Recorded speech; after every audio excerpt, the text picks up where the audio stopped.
Have you ever made a mistake? If you haven't, you can just tune out right now. But if you have, how much did that mistake cost you? $1, $5, maybe $100? Well, have you ever made a mistake that costed you $1.1 billion? Because if you have, well, you must be Ron Johnson at JCPenney during the era of 2012. That is the story we will be covering today on the Sparketing podcast. We want to decipher and dig into how it all came to be, who this century titan was, and the demise of what really happened to the JCPenney. So today we have for your host Colton Backus. I am the organic media specialist here at Sparks Marketing, and I have the wonderful Jared Quas over here, who is over analytics and customer success at Sparks Marketing. And we will just go into the depths and hope that you guys enjoy what we have to offer about this insane story of how one amazing company like Apple, just because you have an amazing company like Apple, does not mean that you have all the experience for all realms of marketing. And that's what we'll get into today. Because in this case, the apple didn't fall far from the tree. All right, so we're going to talk about JCPenney, and it's one of those stores that you see around, and I think right now you don't see too much of it. I actually see Macy's, but I haven't seen too much of JCPenney. But while we're on that topic, like, what comes into mind when you think about JCPenney? Lots of childhood memories. When I was a kid, my grandma was like the queen of JCPenney. I swear, I don't know how much money she spent there, but like the managers knew her name. And she would always get us like the nicest suits. For every Christmas, we would get a new suit and like new shirt. I thought it was so cool because I thought like all suits were made the same. Mm-hmm. And then I was, like 16 or 17. I was going to my first dance date in high school, like prom. And I remember my friends came up to me like, oh, like you got a nice suit. And I was like, yeah, it's from JCPenney. Because these suits that she bought us, bless her soul, most of the time they were like way too big for us. So like it was like 2 or 3 sizes too big. So I finally had grown into like one of these nice suits. It's like a blue suit. And I was like, what does that even mean, And then I was like, you look around, there's like, these nicer ones, like, I mean, not real nice, but like, like you go to Mr. Mac and those suits are like a couple $100 and like definitely not the high quality bouginess that I thought. It was kind of like I got, like when we think of Olive Garden and high quality Italian, like I was like, Olive Garden is the best Italian food there is. But the more you grow up, the more you realize that, yes, they are great. And I still, plug to Olive Garden if you ever want to come sponsor us. But they're so great, but it's not like the next tier of high quality. So those are some of my memories. What about you, JCPenney? Yeah. So for me, whenever I went to JCPenney with my mom, it was like this big store, and for me it was kind of like boring. Like I didn't want to be here. I wanted to like be at my friend's house and play video games or something like that. But later on, when I went to JCPenney, it was always looking for something that would fit, something that looked good. And since like I didn't have sense of fashion back then, so sometimes I would get clothes that I would wear for a couple days or a couple weeks, and then you just stop wearing it after that. So that was some of my memories. And one of the things that I wanted to touch on that when I was learning about JCPenney was later in the years, specifically like when I was in high school. And like during the time when I was in high school and then learning about it later was how JCPenney was, kind of floating financially. They weren't going up or down, but during the time was like 2011 to like 2013 was when I learned about how Ron Johnson came into the picture. And then he was succeeded Another CEO. I don't know his name on the top of my head, but when you were learning about this, so Ron Johnson came from Apple. He was a senior vice president of retail operations, and a lot of people thought, man, he was going to transform JCPenney. He came from a really good store like Apple, like a world-renowned company now. Yeah. What do you think about like what was his vision and how he wanted to transform JCPenney? Well, I just think it's interesting with Apple versus JCPenney. I mean, like I said, when you, it's like really like when they say like comparing apples to oranges, it really is very much apples to JCPenney. When they were doing all of that, they realized that, I mean, I can see Ron Johnson's idea and his ideology, which was, you know what, let's just give the people what they want. And coming from his perspective of, he was selling high quality tech that was revolutionizing industries and people were all wanting it, but like their number one question was like, why are they so expensive? Yeah. Well, then Ron Johnson comes over here and he goes, well, why are these things so expensive and why are we marking them up so much so we can just discount them? And so he just was like, you know, from his simplistic, I mean, you look at like how sleek and innovative, I mean, even the boxes of Apple are just white, you know? Yeah.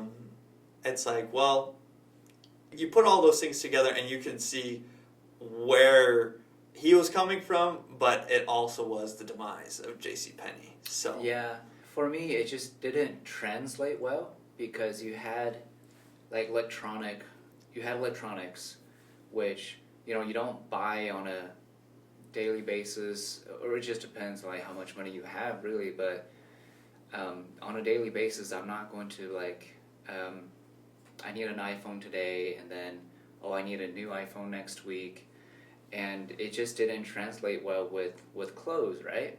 So clothes in general is just not expensive. Well, and even JCPenney's clothes especially. I mean, it's like they were the kings and queens of deals. I mean, it was like, that was another thing I remember, my mom and dad, like we used to go shop at JCPenney. When we needed something nice, we'd go to JCPenney, you know. It was cool.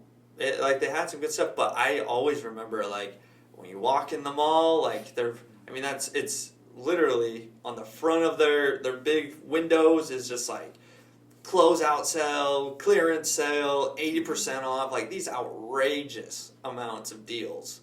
Mm-hmm. And it just lures you in. I mean, yeah. It's like, so to take away like the identity of that, it's like pretty much saying, all right, Apple, we're going to have you now put all these different buttons and, different crazy like graphics and colors on the outside of your boxes and on your iPhone.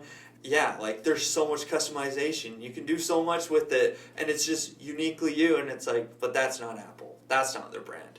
And now you think like, well, that wasn't JCPenney. That's not their brand. Yeah.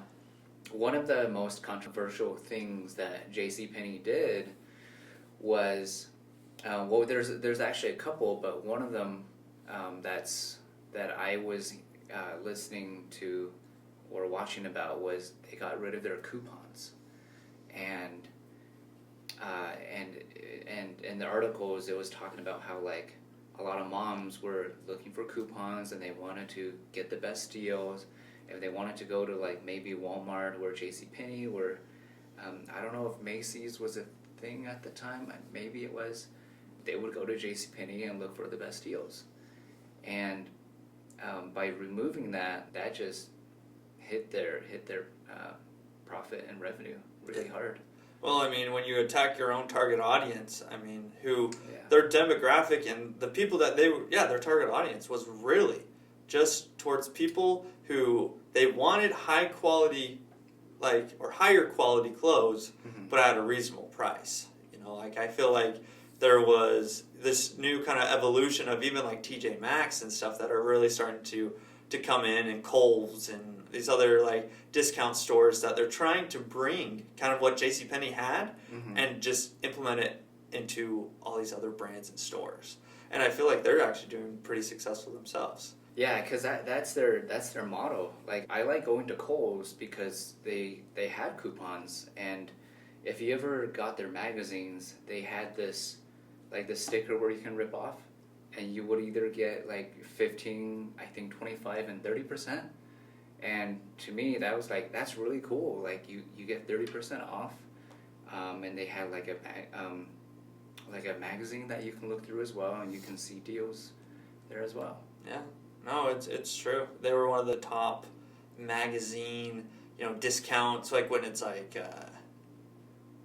is it called? Black Friday. Like when they gave out discounts, man, they slashed the prices when it came to JCPenney. So, I agree. I think that as far as this marketing disaster, I think they really just kind of, like for JCPenney, my opinion, and I'd love to hear yours on it, was that they lost their brand identity. They tried to switch on their target audience. Their demographic was so yes, it probably was starting to go a little bit lower, and they wanted to get to the next level, but they should have taken other measures to rather increase the coupons, or maybe make them a little, like the daily deals were pretty common, but then when it got to like the big deals, have those ones be a part of an email campaign or some sort of retargeting campaign, then they could really capitalize on their ROI. So not just giving it out to the general public, but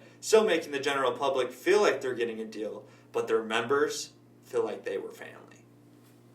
Yeah, I agree with that. With their new implementation of like fair and square pricing,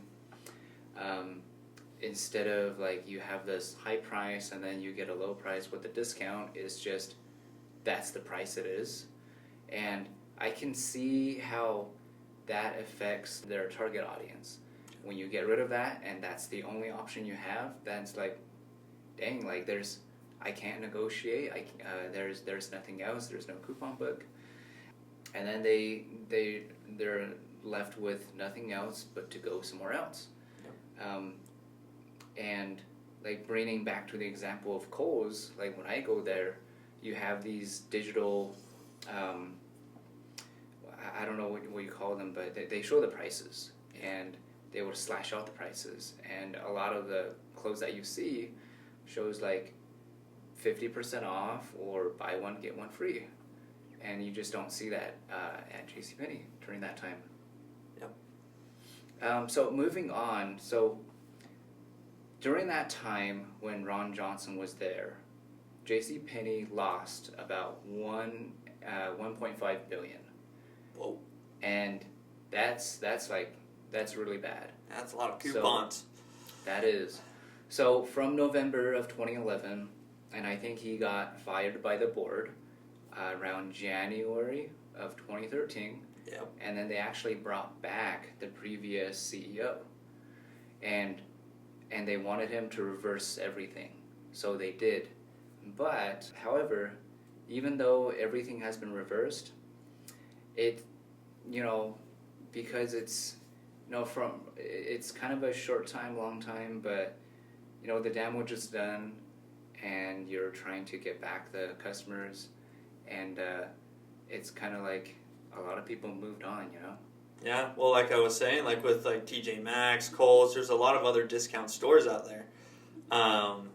And I mean, I know also in the news, like fast fashion is also one that's like, it's not as popular. I know there's still, from COVID, malls took a huge hit, and then after that, like you have that you also have to play into it. Like malls are just starting to kind of get their legs again, and it kind of reminds me of, like if you have like your dad's bands that are still going on tour, and it's like they're like, oh, this is the final, we're never coming back, and then they go see them, and then like 20 years later they come back, and it's like those guys at least have built a fan base, but now it's like you were to trash your fan base and say, sorry, we're just like take AC/DC and now we're only singing folk music, and they're trying to sing, Back in Black with some, with, banjos and whatever.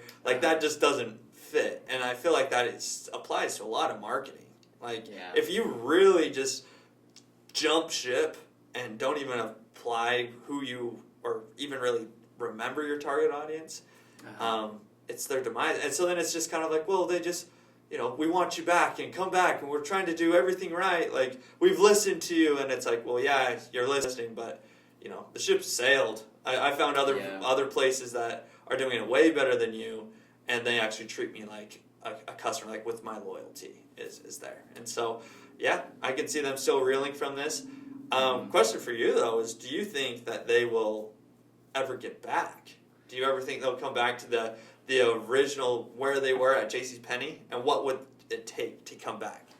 So, I've been looking into this, and if you look at the charts, like from before 2012,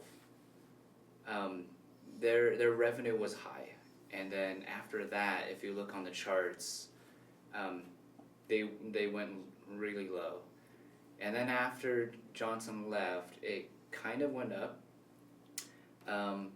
They were doing better than when Johnson was there, and right now, from now to like a couple years ago, they're just hovering in financial stability. So there are years where they lose money, and then there are years where they just gain a little bit. So it's kind of hard to tell because they're always trying new things. They're always trying to find ways to like stay afloat. But because we all went through the pandemic and a lot of places shut down, and not long ago, like 5 years ago, they did file for Chapter 11 bankruptcy. Yeah. And when they filed for bankruptcy, they had to close a lot of stores. So that, because it's Chapter 11, they can still run as a business, but it's kind of alarming for when people see, they're filing for bankruptcy. Is this the end of JCPenney? After like over 100 years of being in business.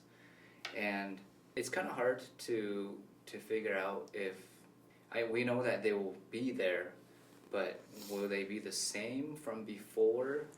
I don't think so. I think they're just struggling, and they could end up like Sears. Yeah. Yeah. No, I agree. I do agree with that. Yeah, I think that I don't know if they will ever be the Titans of JCPenney, but I can also see them bouncing back, and if they were to, again, listen to their audience, I think they could make a pretty good comeback. But. Yeah. I think what they can do to like be successful is if you look at other companies like Walmart or if you think about Best Buy, because we know that Amazon is just giant, right? A lot of people shop online because it's convenient. They can just buy it from their couch. But when you think about other companies like Walmart, they're still there. They're a department store. And I think what's smart about them on what they did was introduce new things like Walmart Plus. Mm-hmm. And if you have a subscription, you can, it's free delivery to your house.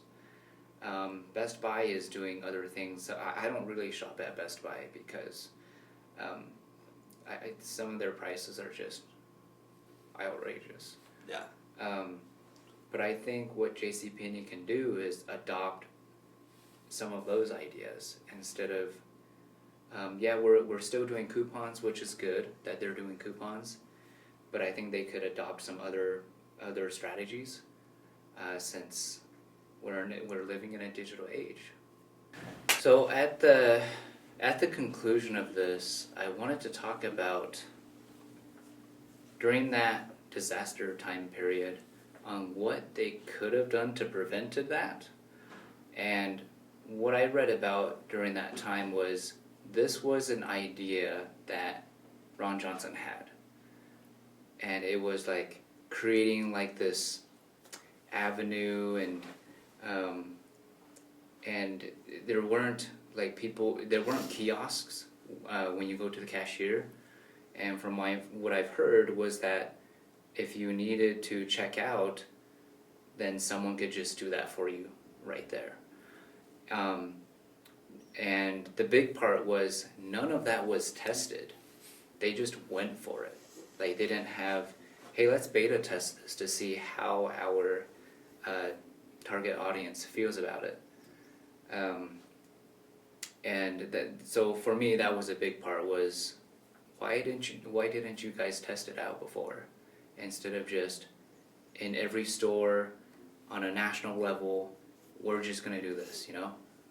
What do you feel about that? I think, well, I mean, you could kind of see the demise of kiosks now. If you look at like Walmart, for example, and Target and all these other major superstores, there was a big push during COVID to have all these kiosks. I mean, there was just, I mean, like, the amount of actual staff that was there was like so small. It was all just automated. You do your thing and then you leave when you want, which was great. I feel like there was a lot of like value there, especially for people who wanted that experience of just, I come in, I do what I want, and I leave.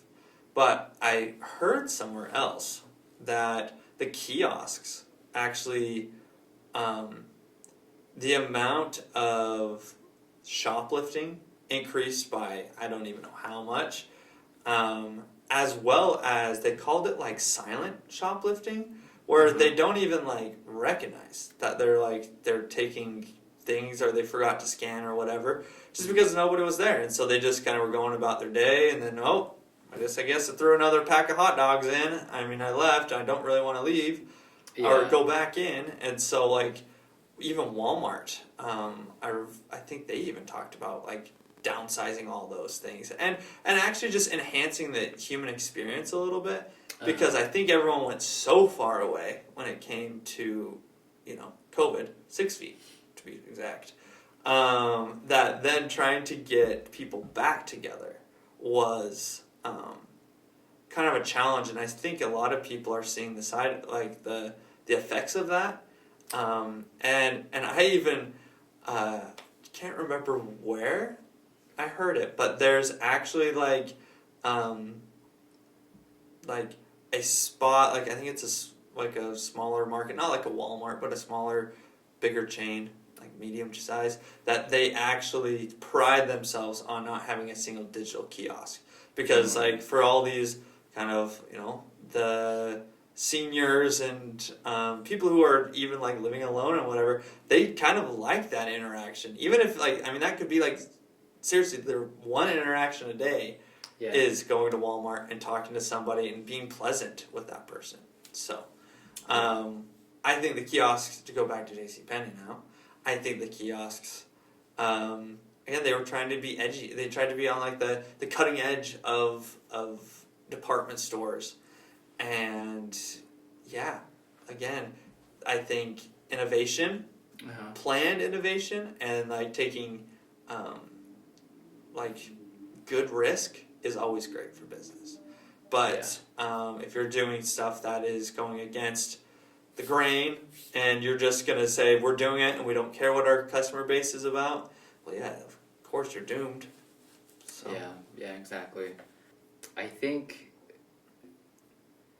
so on that part where like JCPenney didn't have like kiosks for checkout, I think it confused a lot of people, because they were wondering like, where do I go to check out, and what if there were a lot of shoppers there? Like think about like sales events like Labor Day or 4th of July, or especially Black Friday, and you're just sitting there and you don't know where to check out, and there's a lot of people, and man, you're just stuck trying to find that person to check out your clothes. Yeah. That's true. So, I don't know. I think it's an interesting kind of fall. I can definitely see that being one of their big things. Again, just not listening to your customer base. Yeah. Okay, I think that wraps it up. So what they could have done to prevent all of this was, a big part was testing out the model before actually just launching it in every store. Another one, if they did do that, was, let their consumers know, hey, this is going to be our plan, and send out surveys or something like that, like, hey, what do you think about this? So that they could get feedback from their demographics on yay or nay. They could have still kept the coupons. I know that Ron wanted to do something else, like the Apple way, which did work out for Apple. But I think those were the things that I thought about on how you could have just prevented this. Yeah. No, and I think, like, kind of what I talked about before is they could have gotten rid of, like, these massive coupons in store, but then really kind of, like, cater to those who are, like, shopping online. Like, if that's, like, their next big thing, like, I know if they wanted to just kind of push towards that direction, they could have totally said, go online, you can get these, similar deals, or not even similar, better deals online. And it kind of enhanced that experience, because 2012 was like, I remember Walmart's app wasn't even that, user-friendly for years. I remember thinking, like, this is so old school, why would anyone want to use this? And now it's like, we use it, me and my wife use it every day, or every week, when we're looking for groceries, and so it's very nice. So I think they could have invested more money into that, more money into retargeting campaigns, and kind of evolve with the times, rather than trying to just statement piece, almost. Like, this was us, old us, this is the new us. Like, you don't do that. Like, you got to say, this is who we are, we're proud of who we are, and now this is who we're becoming. So I think if they were to lean more into that, I think they would have possibly still be one of the giants. But who knows? We don't. Well, we don't. But yeah, hypothetically, I think that would have been a lot better. All right, well, join us next week on our next Sparketing podcast, where we will discuss another marketing disaster of a familiar face, probably to all you gamers, but with the Xbox and Xbox One and the launch and the disaster that came from that, as well as other stories. Feel free to reach out to us and send us messages. Comment below what you want to see on the next podcast. We are really trying to get this thing off the ground, so share it with whoever you can, and of course, have a blessed day. All right, thanks for watching, guys.